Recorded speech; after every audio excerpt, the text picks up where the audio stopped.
کہ اس ملک کے army chief بھی غدار ہوتے ہیں. کیا سزا دی ہے پاکستان کی پہلی دفعہ کسی غداری کی سزا بھی دی ہے تو وہ بھی آرمی چیف کو دی ہے, پاکستان کے صدر کو دی ہے. کیسے دیکھتے ہیں اس فیصلے کو سر؟ اور دوسرا جو ریئیکشن آیا ہے افواج پاکستان کا, بڑا سخت ریئیکشن آیا ہے, اس کو آپ کیسے دیکھتے ہیں سر؟ ڈاکٹر صاحب, میں لفظ انفارچونیٹ استعمال کروں گا, بدقسمتی. ایسا نہیں ہونا چاہیے تھا, وہ سچویشن پیدا نہیں ہونی چاہیے تھی جہاں پر آرمی چیف ٹرائل پہ ہوتے, سابق آرمی چیف, اور پھر اس کا فیصلہ اس طریقے سے آتا جو آیا ہے. اور پھر مزید دکھ ہوتا ہے اس بات کا کہ ایک ایسا آدمی جس نے 40 سال تک فوجی خدمات انجام دیے ہوں, عدالتی فیصلہ ہے, عدالتی فیصلے کے اوپر بات نہیں کریں گے, لیکن لفظ غداری کا اس کے اوپر ٹھپا لگا لینا, یہ ایک ایسی چیز ہے کہ جو کہ بہت ہی تکلیف دہ ہے, دکھ والی بات ہے. میرے پرویز مشرف صاحب سے اچھے تعلقات نہیں تھے, اختلافات ہوئے, میں نے ریزائن کیا اور اس کی مخالفت کرتا رہا آل تھرو, لیکن چونکہ یونیفارم سے میرا تعلق ہے اور میں رہا ہوں اور اس سے کافی ہمارا ظاہر 36 سال کافی عرصہ ہوتا ہے, تعلقات تھے. میرا کمانڈر تھا, کمانڈر ان چیف تھا فوج کا. تو یہ جو فیصلہ آیا ہے, اور ظاہر ہے فیصلہ جب آتا ہے ایویڈنس کی, شہادت کی بنیاد پہ آتا ہے, کوئی جسٹیفیکیشن ہوتی ہے فیصلوں کی, تو بہرحال دکھ ہوا ہے.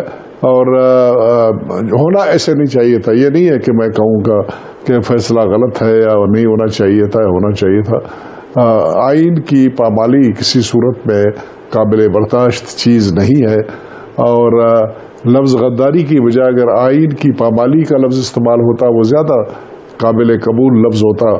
اور ابھی کافی اس کے مدارس جب رہتے ہیں, اپیل کا درجہ رہتا ہے, سپریم کورٹ میں ریویو کا درجہ رہتا ہے, دیکھنے کی ضرورت ہے. اور میرے خیال میں بجائے اس کے کہ اوپنلی ہمارے ادارے کھلم کھلا آمنے سامنے ہو جائیں, ایک خطرناک سچویشن انفارچونیٹلی بنتی جا رہی ہے. اپوزیشن اس سے ٹوٹلی آؤٹ ہے. ایک طرف حکومت ہے اور جن کا کیس ہے, چاہے پریویس حکومت نے کیا, لیکن اس وقت اس کی اونرشپ موجودہ حکومت کے پاس ہے. عدلیہ بھی ظاہر ہے اگر آل تھرو ہم یہی کہتے رہے, بلکہ یہ الزام اپوزیشن کے اوپر لگتا رہا کہ اپوزیشن عدلیہ کو الزام دیتا رہا تھا کہ وہ جو فیصلے دیتے ہیں ڈکٹیشنز کے پر دیتے ہیں, اور وہ ڈکٹیشنز کی جب بات آتی تھی تو اس کا بھی ایک ڈائریکشن کے طرف اشارہ کیا جاتا تھا اور بات چیت کی جاتی تھی. تو ایک عجیب سی سچویشن صورتحال پیدا ہو گئی ہے ملک میں, اور اللہ کرے کوئی یہاں پر قیادت کی ضرورت ہے اور ان معاملات کو سلجھانے کی ضرورت ہے. اور یہ وہ موقع ہے جہاں پر میرے خیال میں تمام سیاسی جماعتوں کو, ان کی قائدین کو, حکومت کو, عدلیہ کو اور افواج پاکستان کے نمائندوں کو مل بیٹھ کے کوئی کچھ اس کے بارے میں کوئی ایسا رستہ نکالنے کی کوشش کرنی چاہیے جس میں ٹکراؤ کی گنجائش نہ ہو, عدلیہ کا احترام برقرار رہے, اور ملک میں انصاف کی جو برتری ہے اور وہ جو سپیریارٹی ہے وہ عدالتوں کی قائم رہے. کیونکہ سویلائزڈ دنیا میں اور سویلائزڈ قوموں میں نیچرلی جب انصاف کے لیے تو جو ادارہ ہوتا ہے اس کو کسی صورت میں کنٹروورشل نہیں کیا جاتا, اور کنٹروورشل اگر بن جاتا تو معاملات بہت خراب ہو جاتے ہیں. میری سمجھ نہیں آ رہی ہے میں کمنٹ کیا کروں, لیکن صورتحال کافی سنگین ہے. میں یہ کہوں گا یہ کوئی ایسی نہیں ہے کہ جس پر لوگ خاموش ہو کے بیٹھ جائیں. جنرل پرویز مشرف کو سزا کیوں ہوئی؟ آج ہم دیکھتے ہیں کہ حکومت بہت شور مچا رہی ہے, پریس کانفرنس کر رہی ہے کہ یہ فیصلے غلط ہیں, یہ سب چیز غلط ہے. بھائی اگر آپ یہ سمجھتے ہیں, آپ کا اٹارنی جنرل, آپ کا لا منسٹر ٹی وی پہ آ کے یہ کہہ چکا ہے کہ یہ جو کیس بنا تھا یہ نواز شریف صاحب کے ایک خط کی بنیاد پر انٹیریئر سیکرٹری نے بنایا تھا, اور یہ کیس بنتا ہی نہیں ہے جب تک فیڈرل گورنمنٹ کی اپروول نہ لی جائے, اور فیڈرل گورنمنٹ آئین کا آرٹیکل 90 کہتا ہے, جس کی بعد میں تشریح کی گئی, حالانکہ آرٹیکل موجود تھا. کچھ لوگ اس کو ریٹروسپیکٹو دیکھتے ہیں, لیکن موجود تھا.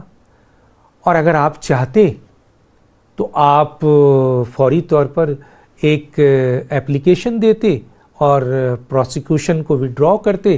ریاست کو یہ اختیار تھا, یہ کیس ختم ہو جاتا. عدالت فیصلے نہیں دے پاتی, کیونکہ عدالت کے سامنے ریاست کیس لے کے آئی تھی جو کہ ایکچوئل ریاست نہیں تھی, انڈیویجول تھا.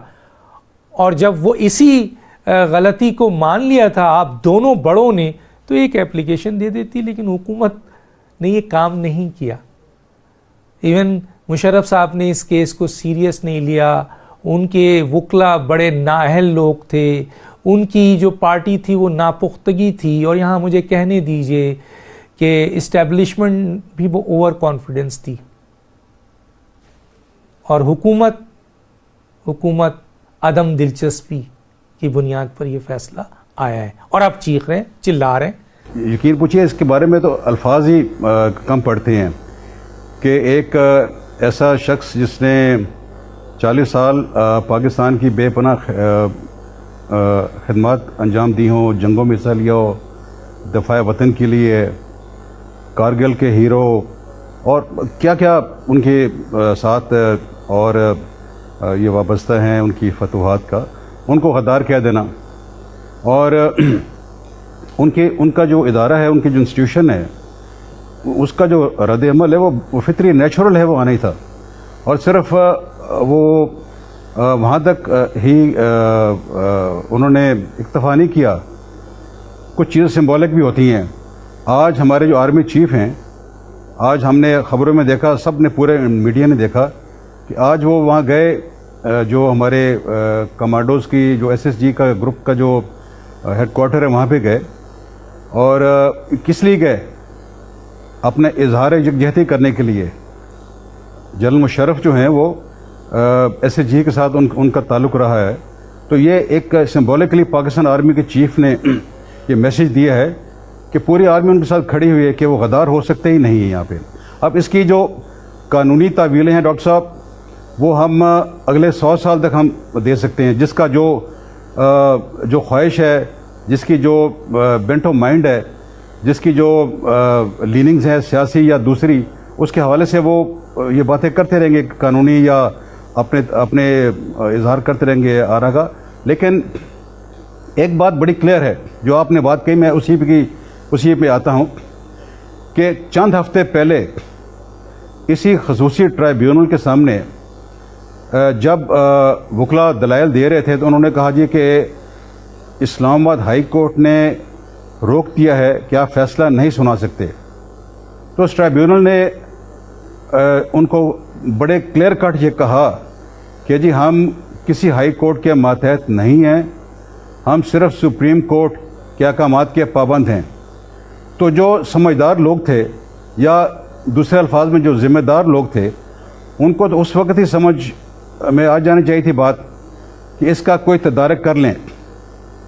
اب کس کو آپ سمجھدار کہیں, کس کو آپ ذمہ دار کہیں؟ ابھی آپ نے اپنی بات شروع کی ہماری خارجہ پالیسی کے حوالے سے. اب میں کل دیکھ رہا تھا اٹارنی جنرل کی پریس کانفرنس, اور یقین مانیے افسوس بھی آ رہا تھا, دکھ بھی ہو رہا تھا, اور ساتھ مجھے ہنسی بھی آ رہی تھی کہ وہ کس بات پہ کرٹیسائز کر رہے ہیں, کس بات پہ نکتہ چینی کر رہے ہیں. ان کے پاس تو کئی ہفتے کا وقت تھا.